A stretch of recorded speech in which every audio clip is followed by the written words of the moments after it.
খবর শুনছেন আজকের নিউজ ইউটিউব চ্যানেল থেকে। আপনাদের জানাতে চলেছি আজকের বাছাই করা কিছু গুরুত্বপূর্ণ দেশ ও বিদেশের তাজা সংবাদ। খবরের শুরুতেই দেখে নেব আজকের সংবাদ শিরোনাম। শুভেন্দুকে 7 দিনের আলটিমেটাম দিলেন তৃণমূল বিধায়ক সুবোধ। অর্জুনের কটাক্ষ, টিকিট পাবেন না তাই এমন বলছেন।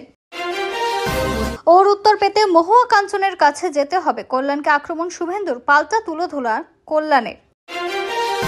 পরিবর্তন হবে, গাজলের মঞ্চ থেকে তৃণমূলের বিরুদ্ধে গর্জে উঠলেন শুভেন্দু অধিকারী।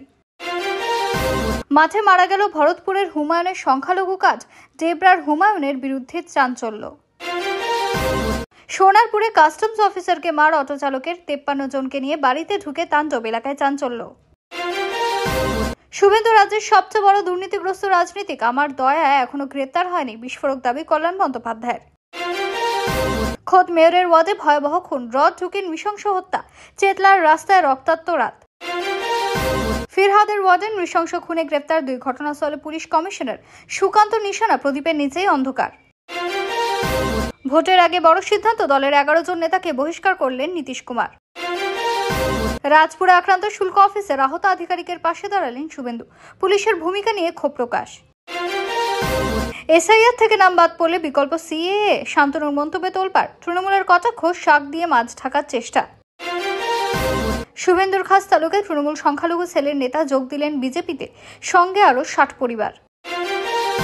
রাতের অন্ধকারে 10 কোটির চোরাচালান ভেস্তে দিল বিএসএফ, দুষ্কৃতীদের বড়সড় প্ল্যান ভাঙল সীমান্তে। সঠিক মানুষরা বিজেপি করে না, বনগাঁ জেলা সভাপতির মন্তব্যে চরম বিতর্ক গেরুয়া শিবিরে। মালদায় তৃণমূলের গোষ্ঠী সংঘর্ষে ক্ষোভে ফুঁসছেন নেতারাই, 26-এর ভোটে প্রভাব পড়তে বাধ্য। অবৈধ বাংলাদেশিদের হুঁশিয়ারি শুভেন্দু, শনাক্ত করে ভোটার তালিকা থেকে নাম মুছে দেশের বাইরে পাঠাতে হবে। দমদমে যুবককে পুড়িয়ে মারার চেষ্টা, পুলিশের জালে মূল অভিযুক্ত, এলাকা জুড়ে চাঞ্চল্য।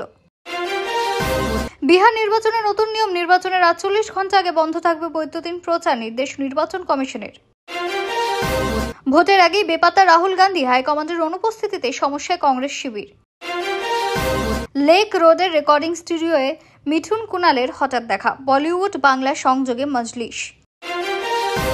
এতক্ষণ শুনছিলেন সংবাদ শিরোনাম। বিস্তারিত খবর শোনানোর পূর্বেই আপনাদের কাছে করব একটি ছোট অনুরোধ, আমাদের চ্যানেলে নতুন হয়ে থাকলে চ্যানেলটি সাবস্ক্রাইব করবেন। আসছি বিস্তারিত খবরে।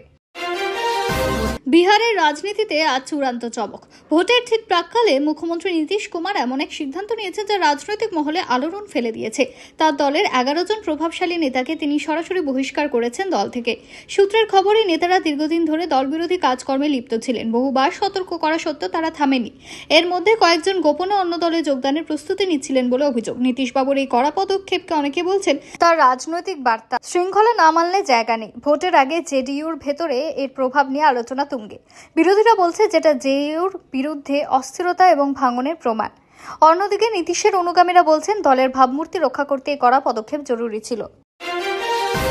মালদা জেলায় ফের তৃণমূলের গোষ্ঠী সংঘর্ষের রণক্ষেত্রের চেহারা নিয়েছে গোটা এলাকা। একদিকে তৃণমূলের পুরনো নেতৃত্ব, অন্যদিকে নতুন প্রভাবশালী গোষ্ঠী, দু দলে উত্তেজনা চরমে।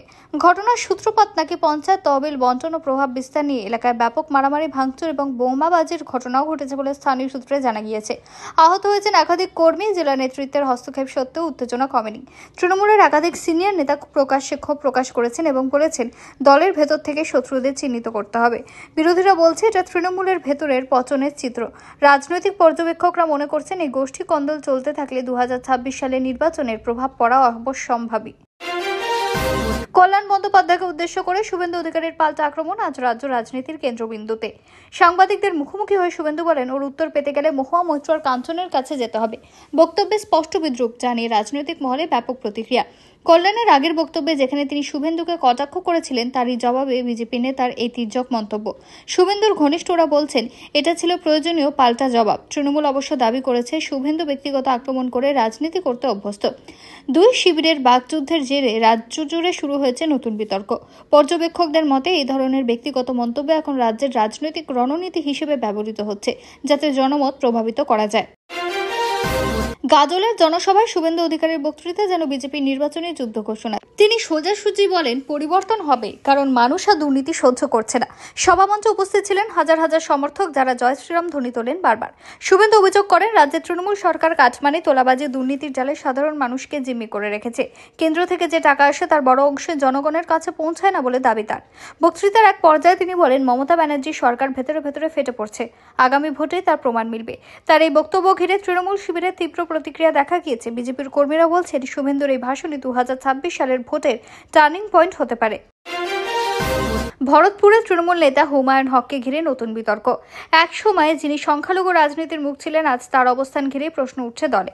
স্থানীয় সূত্রে জানা গিয়েছে, তার সংখ্যালঘু কাজ আর তেমন কার্যকর হচ্ছে না। দলীয় কর্মীদের একাংশ ক্ষোভে বিক্ষোভ দেখিয়েছেন তার বিরুদ্ধে। অন্যদিকে ডেবরার হুমায়ুন খোলাখুলি বলছেন, আমাকে পরিকল্পিতভাবে কোণঠাসা করা হচ্ছে। রাজনৈতিক বিশ্লেষকরা বলছেন, এটি তৃণমূলের ভেতরে সংখ্যালঘু ভোট ব্যাংকে চাপের প্রতিফলন। অনেকেই আশঙ্কা করছেন, সংখ্যালঘু ভোটের বড় অংশ বিজেপি বা অন্য দলে সরে যেতে পারে। দলের রাজ্য নেতৃত্ব অবশ্য বলেছে, হুমায়ুনের মতো নেতারা তৃণমূলের ভাবমূর্তি ক্ষুণ্ণ করছেন। পরিস্থিতি ক্রমেই জটিল হচ্ছে এবং এটি তৃণমূলের জন্য বড় সংকেত হতে পারে। সোনারপুরে কাস্টমস অফিসারকে পিটিয়ে আহত করার ঘটনায় ব্যাপক চাঞ্চল্য। অভিযোগ, এক অটো চালকের সঙ্গে কথা কাটাকাটির জেরে শুরু হয় ঝামেলা। তারপর স্থানীয় কয়েকজন মিলে অফিসারের বাড়িতে চড়াও হয়। মাত্র কয়েক মিনিটের মধ্যেই প্রায় 50 জনেরও বেশি লোক সেখানে পৌঁছে ভাঙচুর চালায়। পরিবারের সদস্যদের হেনস্থা করা হয় বলে অভিযোগ। ঘটনাস্থলে পুলিশ পৌঁছলেও হামলাকারীরা তখন পালিয়ে যায়। পরে সিসিটিভি ফুটেজের ভিত্তিতে অভিযুক্তদের চিহ্নিত করা হয়েছে। 5 জনকে গ্রেপ্তার করা হয়েছে, কিন্তু মূল অভিযুক্ত এখনো অধরা। এলাকায় আতঙ্ক বিরাজ করছে। সাধারণ মানুষ বলছেন, এভাবে যদি সরকারি কর্মীও নিরাপদে না থাকে তাহলে আইন কোথায়? তদন্তের নির্দেশ দেওয়া হয়েছে এবং নিরাপত্তা ব্যবস্থারও জোরদার করা হয়েছে এলাকায়। তৃণমূল সাংসদ কল্যাণ ব্যানার্জির বিস্ফোরক মন্তব্য ঘিরে তোলপাড় রাজ্য রাজনীতি। তার দাবি, শুভেন্দু অধিকারী রাজ্যের সবচেয়ে দুর্নীতিগ্রস্ত রাজনীতিক। আমার দয়ায় আজও গ্রেপ্তার হয়নি। এই মন্তব্য ঘিরে বিজেপি তৃণমূলের সংঘাত আরও প্রকট হয়েছে। বিজেপি পাল্টা বলছে, কল্যাণ নিজের দুর্নীতি থেকে মনোযোগ সরাতে শুভেন্দুর নাম টেনে আনছেন। তবে কল্যাণের বক্তব্যের ইঙ্গিত স্পষ্ট। দলের ভেতরে শুভেন্দুর অতীত নিয়ে এখন অনেক কিছু চাপা আছে। রাজনৈতিক বিশেষজ্ঞদের মতে এই মন্তব্য শুধু ব্যক্তিগত নয়, বরং এক প্রকার রাজনৈতিক কৌশলও হতে পারে। শুভেন্দু অবশ্য মন্তব্য করেছেন, তৃণমূলের নেতারা ভয় পাচ্ছেন, তাই এখন অপপ্রচার চালাচ্ছেন। পরিস্থিতি ক্রমশই উত্তপ্ত হচ্ছে। সিআর তালিকা থেকে নাম বাদ যাওয়া নিয়ে শান্তনু ঠাকুরের বক্তব্যে নতুন করে জল্পনা। তিনি বলেন, যদি কারো নাম বাদও যায় তাহলে বিকল্প পথে নাগরিকত্ব পাওয়া সম্ভব। তার এই মন্তব্যে বিজেপির ভেতরে মিশ্র প্রতিক্রিয়া দেখা দিয়েছে। তৃণমূলের পক্ষ থেকে কটাক্ষ, শাক দিয়ে মাছ ঢাকার চেষ্টা চলছে। রাজনৈতিক মহলের মতে মন্তব্য আসলে বিজেপির সিএএ বাস্তবায়ন নিয়ে চলমান বিভ্রান্তিরই প্রতিফলন। সাধারণ মানুষের মধ্যে অনেকে এখন প্রশ্ন তুলছেন, আদৌ সিএএ কার্যকর হবে কিনা। শান্তনুর এই মন্তব্যে কেন্দ্রীয় নেতৃত্ব কিছুটা অস্বস্তিতে পড়েছে বলে জানা গিয়েছে। রাজ্যের রাজনীতিতে সিএএ বনাম এনআরসি বিতর্ক ফের আগুন ধরিয়েছে। খড়গপুরে শুভেন্দুর শক্ত ঘাঁটিতে বড়সড় দলবদল। তৃণমূল সংখ্যালঘু সেলের নেতা সহ প্রায় 7টি পরিবার একযোগে বিজেপিতে যোগ দিয়েছেন। বিজেপি শিবিরে উৎসবের আমেজ এখন। স্থানীয় নেতৃত্ব বলছে, মানুষ তৃণমূলের থেকে মুখ ফিরিয়ে নিয়েছে, এখন পরিবর্তনের হাওয়া। শুভেন্দু নিজেও এই পদক্ষেপকে জনতার জবাব বলে উল্লেখ করেছেন।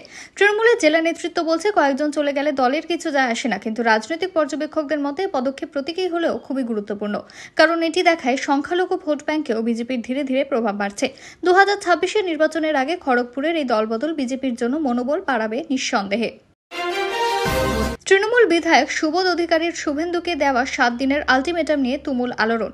তিনি বলেন, যদি মুখ খুলি রাজ্য রাজনীতি কেঁপে যাবে। এই হুঁশিয়ারির পরে বিজেপি নেতা অর্জুন সিং পাল্টা বলেন, টিকিট না পেয়ে এখন নাটক করছেন। দুই পক্ষের এই মুখের লড়াই ঘিরে তৃণমূল ও বিজেপির মধ্যে সংঘাত চরমে। রাজনৈতিক বিশ্লেষকরা বলছেন, শুভেন্দু এখন রাজ্যের রাজনীতির কেন্দ্রীয় চরিত্র এবং তাকে ঘিরেই সব দল নিজেদের অবস্থান স্পষ্ট করতে চাইছে। সুবোধের এই হুমকি আসলে তৃণমূলের ভেতরের অসন্তোষ প্রকাশ করছে বলে মনে করছেন অনেকে। বিজেপি নেতারা বলছেন, তৃণমূলের ভেতরে এখন আগুন চলছে, শুধু বাইরে থেকে দেখা যাচ্ছে না। এই সংঘর্ষই ভবিষ্যতের রাজনীতি নির্ধারণ করতে পারে।